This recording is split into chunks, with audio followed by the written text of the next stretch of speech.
Hi, this is Erin again, and this will be the last segment of my education to you on ethical or consensual non-monogamy. All right, so as I mentioned before, this is not a lifestyle that is for everyone.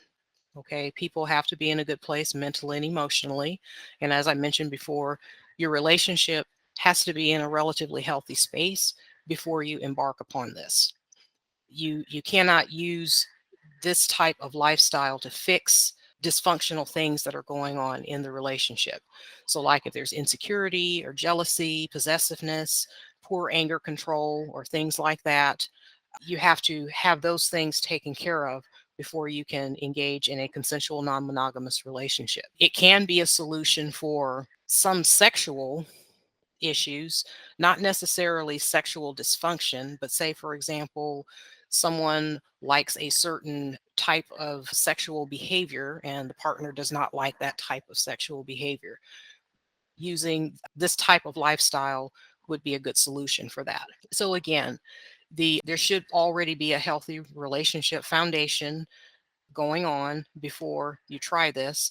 And you should work with a sexual health professional to help establish some of the agreements that go along with consensual non-monogamy. So there are going to be the boundaries and guidelines, and these are designed to help each person in the relationship to engage in the outside world while they're protecting that primary relationship. So here are some questions that you want to ask yourself before you get into creating your ethical or consensual non-monogamous document that you want to share with your partner.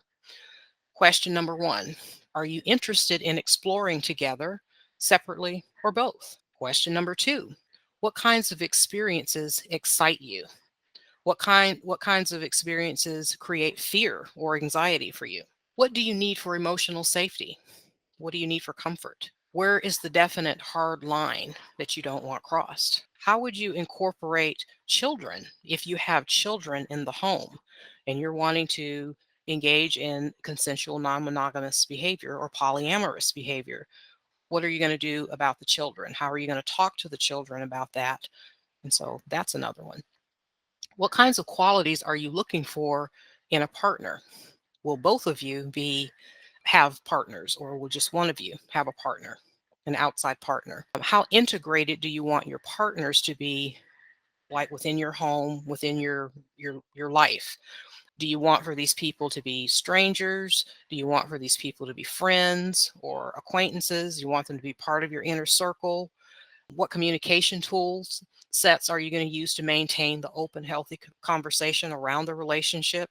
What kind of debriefing are you going to have after each encounter? So these are just some of the questions that you would want to ask yourself before getting into this.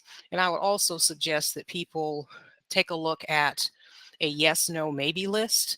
And it's a pretty comprehensive list that goes over different types of sexual activity that you might be interested in, some activity that you may have tried before, some that you would try under certain circumstances or conditions. And then there are some hard line no's on the yes, no, maybe list. And there's not just the sexual activity, but the different types of relationships and also different language that people use, like in the bedroom. And so that would be a good place to start. That is a list that I encourage all couples to use because it does get them to start having more comfortable conversations about sexuality in general. So if anybody has any questions about this, just shoot me an email. And my email address is Erin, Erin, at brighterfutureea.com.